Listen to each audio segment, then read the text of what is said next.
What is going on, everybody? Depraved Slasher here. We are back with another music reaction. I'm Depraved. I'm Hellcat. And together we are... HellaDepraved. Yes, we are. Oh, we've only got like 3, maybe 4 more G-Mo songs? At least from this album. I think 3. 2 or 3. Alright. Well, we knew it had to end at some point. Right. Sad days. Yeah. But this is the song I was most curious about in the beginning. Okay. This is a song called Brody. Now, there's a very good chance it is in reference to like Homie. Right. But as I said at the beginning of this album, I'm kind of hoping it's like a song dedicated to Brody Lee, because I know G is at least a wrestling fan. Right. And Brody did pass away last year. Okay. Alright.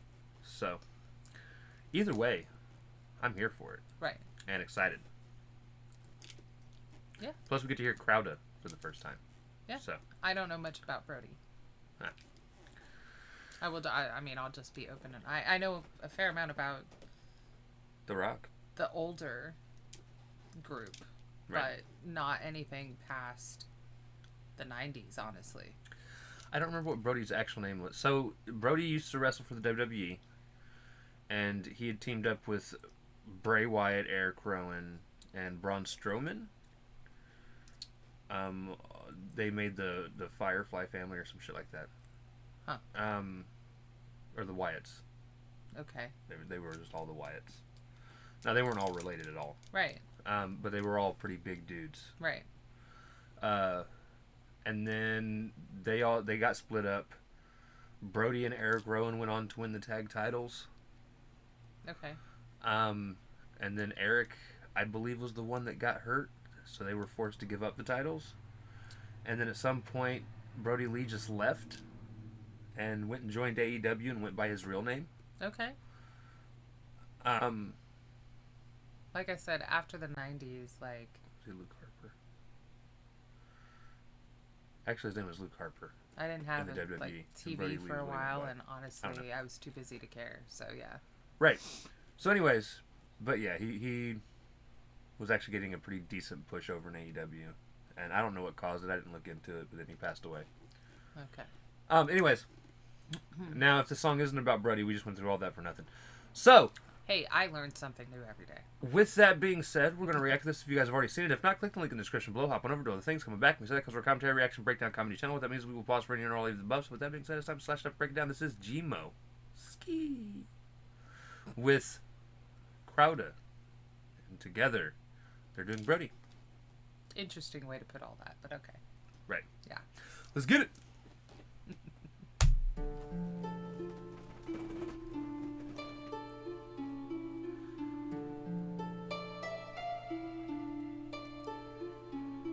It's a trip, we've been different ever since we was kids. I sit here and reminisce back when we was 6 and everybody treated you like a problem child. It's probably got a lot to do with your problems now, but I won't pretend I ain't see you smoking cigs with a little weed, trying to find some newspaper to roll it in. I wrote your name on the fence with a backwards E, and mama whooped you. She should've came after me. I'm fucking sorry. Guessing brother? Possibly. Or at least friend that was as close as? I when I was younger, I did try. We were out of weed, and this was back when I smoked. And for shits and giggles, just to see what would happen, we tried to smoke actual grass rolled up in just regular paper. Oh no. That hurt. Yeah. Yeah. Guess who never did that again? Well, I mean, you gotta learn the hard way. Okay. It sucked. Yeah. It was sweet grass. So certain things were not meant to be smoked. Right. Right. Yeah. But then it got me. I mean, technically, your lungs don't appreciate anything, but you know. Well, and then it got me thinking. You weren't. Well, obviously, you weren't thinking before. Well, it just caused me to think. How many people smoked a bunch of random shit? A lot. Until they found something that either made them high or didn't burn. Well, okay, so in a lot of indigenous medicines, and that's for any country, stuff is smoked. And Right. it is one of the fastest ways to get medicinal herbs into your system. So again, that means that somebody over the years was taking notes of what you could and could not smoke and what kinds of colorful dragons you saw when you did. Right.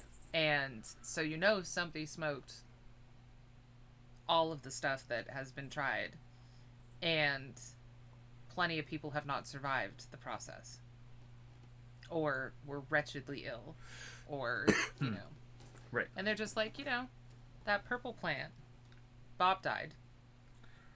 Well, I know that's how they found out how things were poisonous or not. Yeah. So yeah. They're like, hey, eat that mushroom. Oh, you died? Not that one. Don't eat Not that one. That one's bad. Bad. Every single person that has eaten that mushroom has died. And then Probably don't who's touch the it. first person that tripped over cow shit and then found a mushroom inside and was like, hey, I should eat that? And it was like, bro, I'm tripping balls. Right. I want to know who licked toads. There's just a lot of weird shit that people have discovered. That, People honestly, do- they probably should have never discovered. People do very, very, very odd things. We do. We do weird things. Boredom doesn't suit us at No. all. Not at Yeah. all. With a backwards E and mama whooped you. She shoulda came after me. I'm fucking sorry. And I'm wholeheartedly saying thanks, dog. Thanks to you, I never had a bully you would take on. Anybody who fucked with me, I've seen you break jaws. School was a cakewalk for me while your grades fall. Now 20 years later, it's the same thing. Can't nobody tell you shit, but you in great need. Come on, bruh, is you crazy? You can't see? This is how our uncles and aunties became fiends. I know the life we lived and we wasn't living right as kids, my brother. But we ain't kids no more. Gotta stick around, make sure our kids can grow, my brother. From the dope house to the group home, we done seen it all, nigga, you wrong, my brother. I knew that you knew better. I'm surprised you ain't do better, but you still my brother. Okay, so totally not what I was expecting at all, actually. I was wrong on all counts at the beginning. Well, I mean, like I said, either a blood brother or one that is close enough to be counted as such. And it sounds like While they whichever brother it may be. sounds older. It definitely sounds like... I'm pretty sure it's his actual brother, though, if I had to take an Right. educated guess. It sounds like somebody went down the complete wrong path in life and turned to drugs. Well, it sounds like they And- paved the way in terms of making G-Mo's life easier. At least the way that this is being narrated. Not necessarily easy, but just easier. Like, took all the whoopings, made sure he wasn't bullied, made sure that he stayed on a somewhat right path, because the models of the aunts and the uncles already proved to them that that should not be the path that they chose. And but in doing so followed the path of the aunts and the uncles that he should not have taken. Right. Yeah. I knew that you knew better. I'm surprised you ain't do better, but you still my brother. You my big brother, my Brody. 11 years old, we was sipping on 40s. Running from the police, my motherfucking bro. Thanks to you, the first car I drove was a Stolo. But I knew better than to follow your path, cause anything that comes fast isn't promised to last. And you fell off like a wet bag of dope, fighting everybody trying to help you out. Now there's nowhere your ass can go.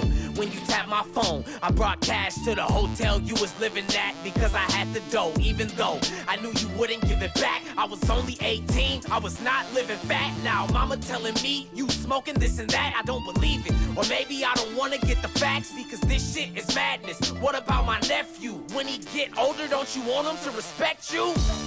I know the life we lived and we wasn't living right as kids, my brother. But we ain't kids no more. Gotta stick around, make sure our kids can grow, my brother. From the dope house to the group home, we done seen it all, nigga, you wrong, my brother. I knew that you knew better. I'm surprised surprised you ain't do better. But still my Can you brother. relate? You ever had a friend drift away and you really just hate watching them deteriorate? You feeling ashamed like you ain't. Yeah, I can relate. Been there. Yeah. I think it is so painful to see someone you love take a path that you can't do anything about. Because like he was saying, you know, anybody who tries to help him, he fights off and stuff like that. He doesn't want the help. And even at 18, G-Mo lending him money, he knew he wasn't going to get it back. And that it wasn't going to go to the right place. And it's just one of those things that your hands are tied. You want to do something for them. But honestly, there's nothing you can do. And in the hook, mentioning, like, we got to make sure our kids can grow, and the mention of the nephew, and don't you want him to respect you? And, like, so, of course, once you have children, that adds in an entirely new factor to the scenario. Because not only are you fucking up your own life, but you're fucking up your kid's life, too. And, again, it's one of the saddest things to experience is actually somebody else screwing their life up that you care about, that you can't help. I had a buddy by the name of Kevin. His nickname was Nivik. That's what he made his name. It was just Kevin backwards. Right. And so when we became friends, I want to say it was freshman year of high school. We used to hang out all the time. His grandmother, he lived with his grandmother and grandfather because his mom and dad just were in and out of jail for drugs, Right. things like that. So he lived with his grandparents. Eventually his grandfather died. That was where I learned that regardless of whose funeral I go to, I'm going to cry like a bitch. Especially if it's a military funeral. Those are potent. And his dad was ex-military, Yeah. so that was a rough one. And I barely, or not his dad, his The grandfather. gun salute is... I barely knew his grandfather, and I was sitting there bawling like a fucking child. Right. Or a baby. But like, so, you know, like his grandmother was the one that came and picked us up when 9/11 happened from school, and I was pretty close with him. And then he's also the person I started smoking weed with. And eventually I just got to the point where in life at that time I realized like I didn't even want to smoke weed, and it has nothing to do with like I'm against it or no crazy shit like that. It doesn't affect me like it does everyone else. You just fall asleep. I just fall asleep. Honestly, I don't get to enjoy it. I don't get the munchies. Nothing. I hit and I'm out. helps those nights for insomnia. Not much else though. Right. And then about we ended up losing touch because he'd started trying other drugs. And I had already known at that point, even in my life, I was like, I don't want shit to do with none of that. So I started like not being around him and distancing myself from him. And then I completely cut all ties off with him after like the third or fourth time he tried to offer me harder drugs. And I was like, dude, no, if you were my friend, you would have respected it. Right. Like, I'm done. Right. I can't, we can't do this anymore. Right. Cut him off. And then about 3 or 4 years later, I read about him in the newspaper. He'd gotten arrested. Him and another dude we used to hang out with, because he'd been in his mom's home because his mom was in jail or somewhere. Right. And they had built like tunnels in the basement to hide from people in.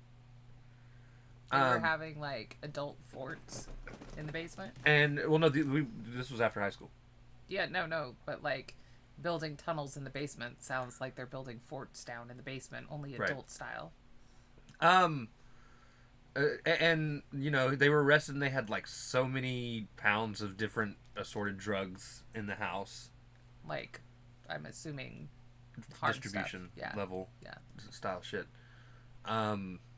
And I was just like, dude, where the fuck, like, what happened? Where did this come from? Where did this, like... You were living with your grandparents because your parents did this. Like... Right. Again, it's that, You should have known better. And he was in and out of jail for a couple years. And then one day he got out of jail. And I'd seen he'd posted on Facebook and was talking about how he wants to get his life around, or turn it around. And said, he was going to start doing things with the church, start doing some of their marches with them and stuff like that. And then I think it was like a week later they found him laying face down. He'd been shot and killed. And it's just... That is one of the many outcomes. It sucks because, like, there's always a part of... Like, there's always going to be a part of me that's going to be like, if I'd have stuck around, could I have maybe helped guide him down a different path? But then I also know better because I've seen almost 100% of people that go down that path that I've seen personally. You can't make them do anything. Well, but or even guide them. That's the thing. Like, it is personal choice. Right. So I have been around stoners my entire life. I mean, I grew up in California. Come on now. Right. Again, I'm allergic to weed, which sucks balls.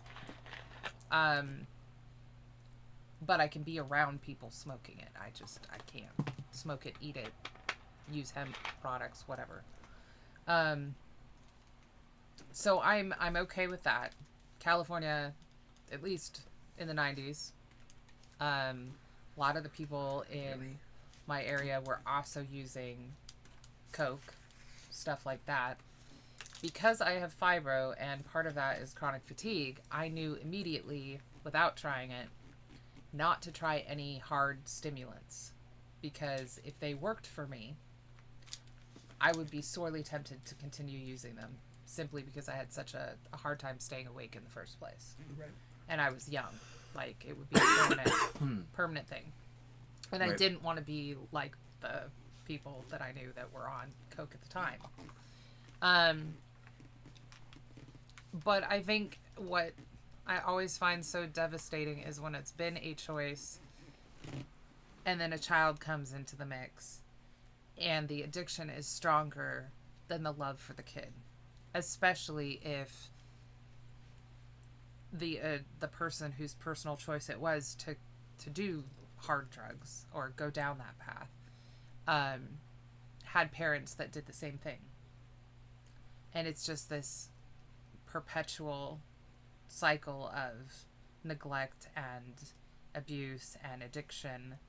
And I won't begrudge people for doing what they feel they need to do to numb the pain and get by. But there are so many different options I feel are available, that drugs that are going to fuck up your life and get you shot or get you dead or OD'd, this is probably not the way to go. Right. So, again, yeah, like, he asks, do you relate? Yeah, and it's sad. It's tough. I'm just grateful I never... Maybe that's why I never, like, my body rejects opioids. Maybe it's a damn good thing, because having fibro since puberty, I could be well and good hooked right now, and I'd like a little pain management, but, that might be the reason why. Right. Better. I'm surprised you ain't do better. Can you relate? You ever had a friend drift away and you really just hate watching them deteriorate? You feeling ashamed like you ain't do enough to help, but you did enough and now they gotta do it for theyself. I'm accepting that, so I'm stepping back and I'ma pray that one day you can escape the devil's grasp. Last time we talked you told me where your head was at. Now I understand you need professional help and fast. I dropped tears full of love I got for you. The shit that we went through as kids was not normal. Living like savages, top ramen packages, laughing at crackheads when they getting their asses whipped. All the dope fiends we used to make fun of, I never thought you would be dumb enough to become one. Fuck, bruh, snap out of it for your loved ones. Man, this shit got me fucked up. I know the life we lived and we wasn't living right as kids, my brother. But we ain't kids no more. Gotta stick around, make sure our kids can grow, my brother. From the dope house to the group home, we done seen it all, nigga, you wrong, my brother. I knew that you knew better. I'm surprised surprised you ain't do better, but you still my brother.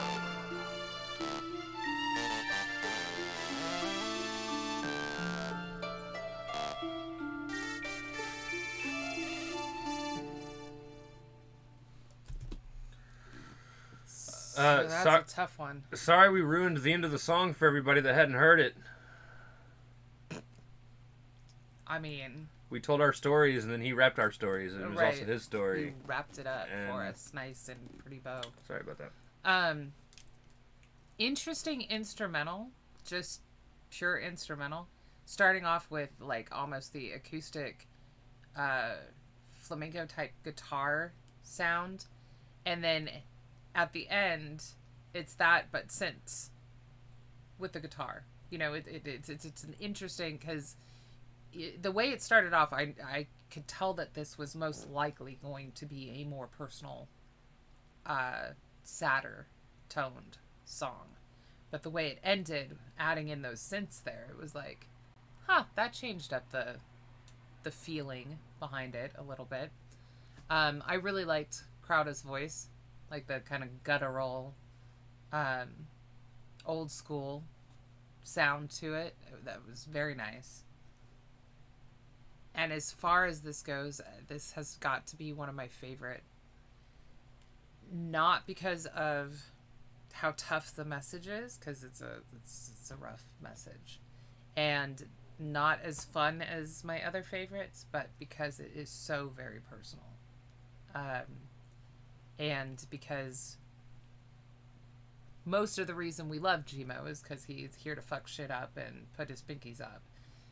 And while I really, really love that about his music, because for the most part it is just great fun, and he does it incredibly well. This was that ultra personal, vulnerable side of him, showing like some real fucked up shit in his life that affects him on an emotional level. And it was still very, very well written and well done. It just obviously is not funny, Right. whatsoever. This is the second song on the album that has been more personal for him. Right. And the other one was like our favorite. And now Right. this is my new favorite. Yeah. And I think it's a combination of, and again, like she said, absolutely love his wild, off the wall horror references, crazy Right. shit that happens, right? It's what attracted us in the first place. Right. Yeah. But again, like I said, in the last personal song that he did, like those personal songs are always going to be my favorites on an album. Right.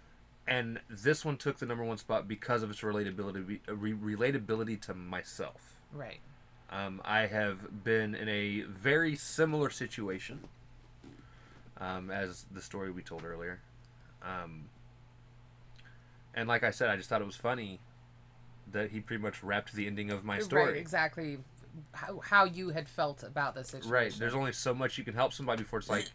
Well, and also that can't help that people that realization, shit, man, you need like professional help and fast. And You can't force them. And that whole situation also changed one major outlook I have on life. And that's you can't help people that refuse to help themselves. Right. So if anybody ever comes to me for advice, I usually try and dig in to see what they've tried to do for themselves. And if it's nothing, I'm usually like, you got to go find somebody else. Right. Because like I'm not going to sit here and talk to a brick wall. Yeah, I'm in between, and it's not because of like I disagree with you. It's one of those. If you ask me for advice and then you ignore it and you ask me for pretty much the same advice later on, like, yeah, no, that's just a no. Also, if it's not something that I can help with, I will tell you that. Because there's just certain things you can't. Right. Or I'm not qualified to, or know nothing about. But, you know, like I said, I've had friends that have gone down this path, but my dad's an alcoholic. You know, my mom is a mentor for Al-Anon at this point. So I've had that my whole life. And especially after they got divorced. You know, that's when she had deep dived into Al-Anon before they got divorced, but her way of coping when she first started Al-Anon, which was before I had left the house, was they say basically you can't do anything to help the alcoholic. They need to want this for themselves, right? So she stopped giving advice, period, to her kids too, even if we asked, which she knows it was probably not the right approach, but it was like she had to stop cold turkey with everybody for herself and then slowly work back to realizing what she could and could not help, basically. And but the problem was she had kids, and so I could call her up and be like, Mom, I need your advice on, and it could be basic stuff, and she wouldn't give me any. And that was very rough, especially since it was right around the time that I left the house. So I was just setting up, working and paying rent and stuff like that. And I needed, basic advice, adult advice. And, but it has an effect. Like, hearing so many times, I'm going to go to AA, I'm going to quit, I'm going to do this, or just the fact that you've now had a divorce and like you've got kids and all of this kind of stuff, a lot of it having to do with your addiction. And it was never, we were never like more important than it, or you thought that you could handle both and you still think you can. Like it's a very weird mental space for both parties involved. Like, cause I'm not sure addicts even 100% of the time know the mental space that they're in. Right.